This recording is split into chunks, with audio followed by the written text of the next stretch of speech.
এমন বোলারকে 9 কোটি নয় 25 কোটিতেও যেন কেনা ভুল হবে না। এক ওভারে ঘুরিয়ে দিয়েছেন ম্যাচ, 3 ব্যাটার বোকা বনে গেলেন, বুঝলেনই না মুস্তাফিজ কেমন বল করলেন। IL T20-তে রীতিমতো উঠছেন এই পেসার। নিলামের পর যেন তার পারফরমেন্স বেড়েছে আরো বেশি। ফিজির জাদুকরী পারফরমেন্স নিয়ে আরো বিস্তারিত থাকছে প্রতিবেদনে।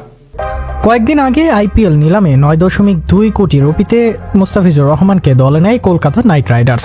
নিলামের আগেও ধারাবাহিক ভালো ছন্দে ছিলেন তিনি, তবে এই দলবদলের পর যেন আত্মবিশ্বাস আরও কয়েক ধাপ বেড়ে গিয়েছে কাটার মাস্টারের। মাঠে তার প্রতিফলনও মিলছে স্পষ্টভাবে।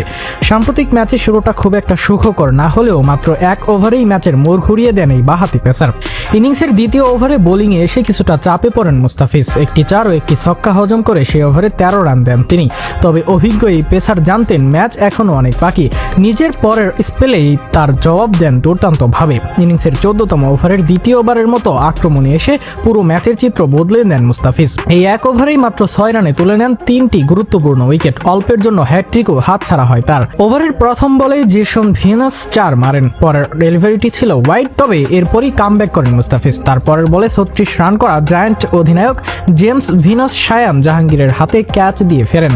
তৃতীয় বলে 1 রান নেন কায়েল মায়ার্স। এরপর টানা 2টি ডেলিভারিতে আজমাতুল্লাহ উমরজাই ও শন ডিকসনকে বোল্ড করে কার্যত ধস নামান প্রতিপক্ষ শিবিরে। দলের হয়ে সর্বোচ্চ 43 রান করেছিলেন উমরজাই, আর ডিকসন ফিরেছেন রানের খাতা না খুলেই। ওভারের শেষ বলে মার্ক আডায়েরও কোনো রান করতে পারেনি। 18তম ওভারে আবার বোলিংয়ে এসে 11 রান দিলেও শেষ ওভারে মুস্তাফিজ ছিলেন বেশ নিয়ন্ত্রিত।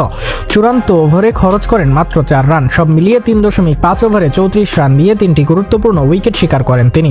মুস্তাফিজের নিয়ন্ত্রিত বোলিংয়ের সামনে এক বল বাকি থাকতে 156 রানে অল আউট হয়ে যায় জায়ান্টস। এই পারফরমেন্সের ফলে চলতি আসরে মুস্তাফিজের ধারাবাহিকতায় আরও স্পষ্ট হলো। প্রথম 6 ম্যাচে তিনি নিয়েছিলেন 11 উইকেট। সপ্তম ম্যাচ শেষে তার ঝুলিতে এখন 14 উইকেট। উইকেট শিকারীদের তালিকায় উঠে এসেছেন 3য় স্থানে। তালিকার শীর্ষে রয়েছে তারই সতীর্থ আফগান স্পিনার ওয়াকার সালাম খিল। 7 ম্যাচে যার উইকেট সংখ্যা 15। ফর্মে থাকা মুস্তাফিজের এই উত্থান নিঃসন্দেহে কলকাতার জন্য বড় স্বস্তির খবর।